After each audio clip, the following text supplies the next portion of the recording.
হ্যাঁ, তুমি নামাজ ছেড়ে দিয়েছিলে কয়েকদিন, তারপর কিছু সপ্তাহ, আর তারপর মাস কেটে গেল। এখন তোমার মনে হচ্ছে এখন ফিরে কিভাবে যাব। আমি তো অনেক দূর চলে গিয়েছি। কিন্তু শোনো, আল্লাহ তোমাকে এখনো আগের মতোই ভালোবাসেন। তিনি কখনো দরজা বন্ধ করেননি, তিনি কখনো তোমাকে প্রত্যাখ্যান করেননি।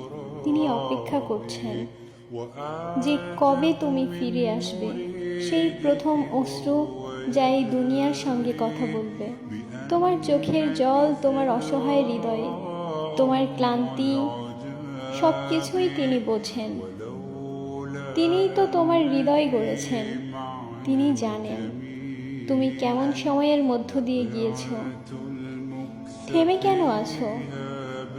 ফিরে এসো, নামাজের সঙ্গে বন্ধুত্ব করো। তিনি তোমাকে প্রতিটি পদক্ষেপ তোমাকে আগলে রাখবে।